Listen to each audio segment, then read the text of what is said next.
Shalom Bapak Ibu Saudara yang saya kasihi Tuhan. Selamat hari Minggu dan selamat beribadah buat kita semua. Saya percaya bahwa kita semua dalam keadaan sehat, diberkati, bahkan dalam lindungan Tuhan yang Maha Kuasa. Baiklah, sebelum kita lebih jauh membaca atau merenungkan firman Tuhan, mari kita bersatu dalam doa.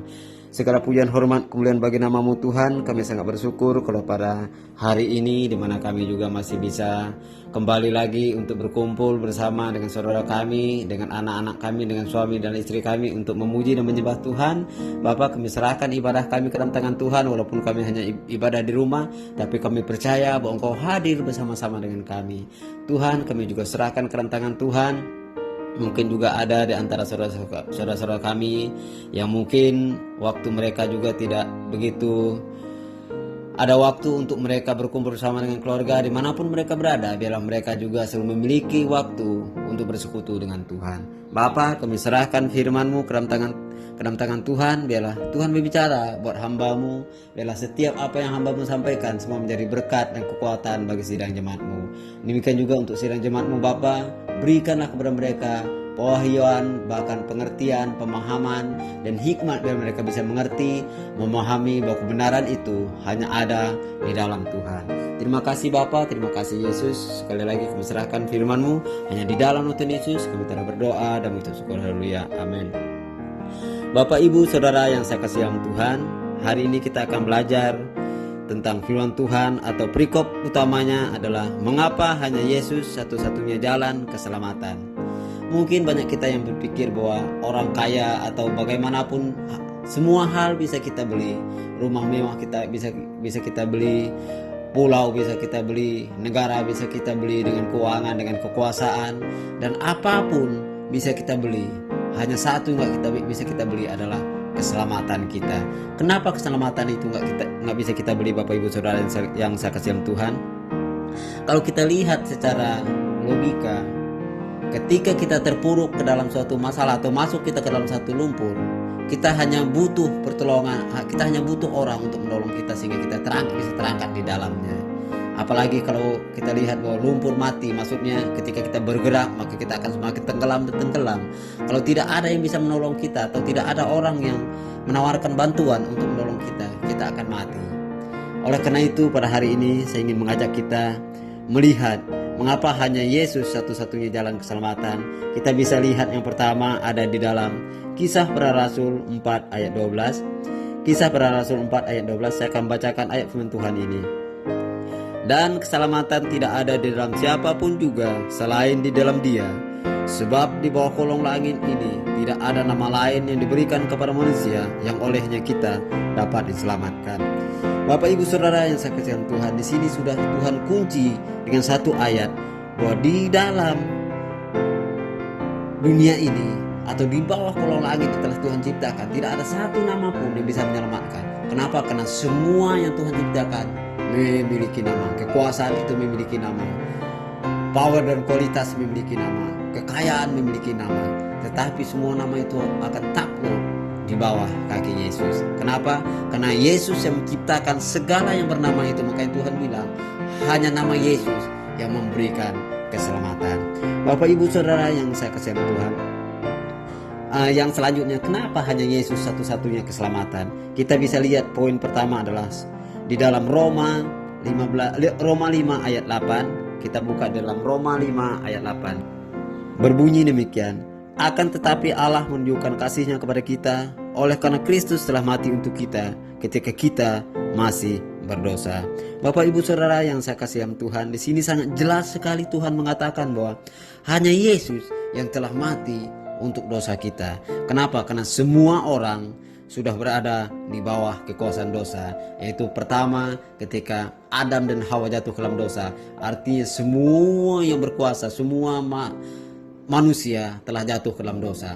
Tetapi siapa yang menyelamatkan kita? Siapa yang menawarkan pertolongan kepada kita? Siapa yang memberikan penolong atau penyelamat kepada kita? Hanya Yesus yang datang. Dengan cara Dia membayar lunas, dengan Dia mati dan digantung di atas kayu salib. Bapak Ibu Saudara yang saya kasihi Tuhan, sebenarnya tidak ada alasan untuk kita tidak percaya kepada Yesus. Kenapa?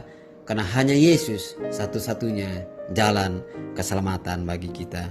Saudara yang saya kasihi Tuhan, yang selanjutnya, mengapa kita tidak bisa menyelamatkan diri kita sendiri? Yang kedua, orang berdosa seharusnya dihukum mati.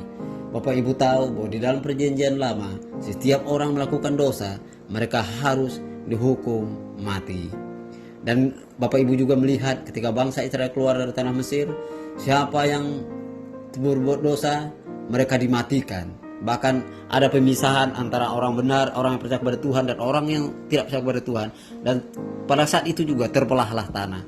Itu menunjukkan bahwa ketika kita jatuh ke dalam dosa, seharusnya kitalah yang dihukum mati, bukan Tuhan Yesus.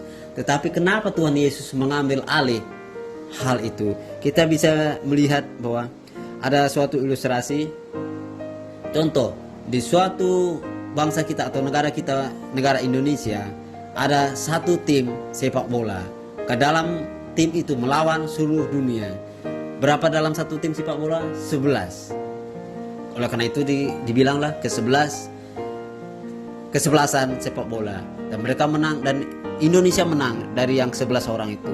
Pertanyaannya bagi kita, siapa yang mengalami kemenangan itu? Apakah hanya 11 orang itu atau semua masyarakat yang ada di Indonesia? Udah pasti semua masyarakat yang ada di Indonesia merasakan menang. Ataupun orang Indonesia yang berada di luar negeri pun merasakan menang. Kenapa? Karena sudah diwakilkan oleh 11 orang itu.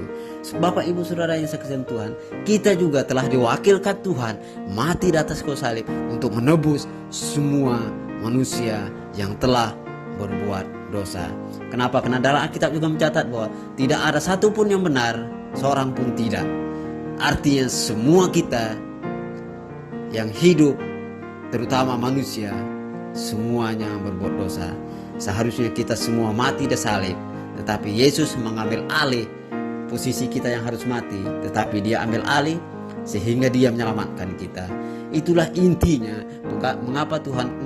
mengapa hanya Tuhan Yesus satu-satunya jalan keselamatan.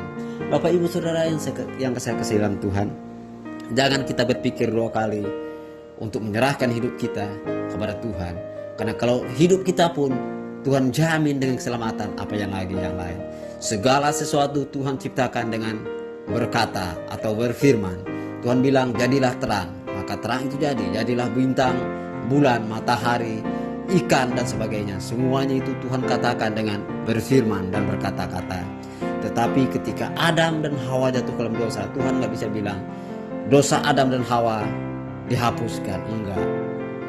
Tetapi Tuhan hanya bisa menghapus dosa Adam dan Hawa dan dosa saya dan saudara dengan mati di atas kayu salib. Oleh karena itu, marilah kita ambil posisi kita sebagai orang yang sudah diselamatkan. Ketika kita ambil posisi kita sebagai orang yang sudah diselamatkan, maka kita akan merasakan ketenangan, maka kita akan merasakan kenyamanan, maka kita akan merasakan sukacita. Kenapa? Kalau kita sudah diselamatkan dari sakit, artinya kita mendapatkan kesembuhan. Kalau kita sudah diselamatkan dari keuangan atau kekurangan, artinya kita kelimpahan. Di situ kita seharusnya posisi kita hanya bersyukur tentang apa yang telah Tuhan berikan kepada kita. Bapak Ibu Saudara yang saya kasihi Tuhan, selanjutnya juga kita bisa melihat di dalam Nahum 1 ayat 3. Nahum 1 ayat 3. Nahum 1 ayat 3, ini perjanjian lama. Saya akan bacakan ayat firman Tuhan ini. Tuhan itu panjang sabar dan besar kuasa, tetapi ia tidak sekali-sekali membalaskan dari hukuman orang yang bersalah. Ia berjalan dalam puting beliung dan badai, dan awan adalah debu kakinya. Di sini kita lihat bahwa Tuhan itu panjang sabar dan dia sama sekali tidak membebaskan kita dari hukuman orang yang bersalah. Artinya Bapak Ibu Saudara yang saya kasihi Tuhan, walaupun kita tahu Tuhan telah menyelamatkan kita, kalau kita tidak percaya dan tidak menyerahkan hidup kita kepada Dia, maka kita ketika kita mati nanti kita akan masuk ke dalam perapian yang menyala, yaitu neraka. Artinya nggak ada juga pengampunan untuk kita kalau kita tidak percaya kepada Tuhan yang satu-satunya. Oleh karena itu saya tekankan kepada kita, terlebih kepada jemaat Shalom, marilah kita ambil posisi yang telah diselamatkan. Serahkan hidup kita, serahkan hati dan pikiran kita, serahkan segala apa yang kita punya ke dalam tangan Tuhan. Maka ketika kita serahkan itu semua, maka Tuhan akan mengambil alih seluruh kehidupan kita. Maka kita bisa katakan bahwa aku orang yang sangat dikasihi, aku orang yang sangat diberkati, aku orang yang sangat dilihat oleh Tuhan, aku orang yang sangat diperhatikan oleh Tuhan, sangat dibimbing Tuhan, dituntun Tuhan selalu setiap hari. Oleh karena itu Bapak Ibu, ketika kita tahu bahwa Tuhan selalu ada untuk kita akan selalu bersukacita, kita akan selalu berbahagia, dan kita akan selalu mengucap syukur kepada Tuhan. Inilah firman Tuhan kita pada hari ini. Ingat Bapak Ibu saudara yang saya kasihi Tuhan, hanya Yesus satu-satunya jalan keselamatan bagi kita. Oleh karena itu mari kita percaya kepada Tuhan yang segenap hati dan pikiran kita. Mari kita berdoa. Segala pujian, hormat, kemuliaan bagi nama-Mu Tuhan. Kami sangat bersyukur pada hari ini, di mana Tuhan mengingatkan kami kembali bahwa hanya Tuhanlah satu-satunya jalan keselamatan bagi kami. Biarlah Tuhan sadarkan kami, ingatkan kami bahwa kami tidak bisa menyelamatkan diri kami, tetapi kami bisa diselamatkan oleh karena Tuhan yang telah menyelamatkan kami. Bapak Ibu Saudara yang saya kasihi Tuhan, sebelum kita pulang ke tempat ini, mari kita angkat kedua tangan kita. Biarlah berkat Abraham, Ishak dan Yakub, berkat kedamaian, ketenangan, sukacita, dan berkat yang berlimpah-limpah dalam kehidupan kita akan mengalir dalam kehidupan kita, mulai daripada saat ini sampai Yesus datang yang kedua kali. Tuhan Yesus memberkati. Amin.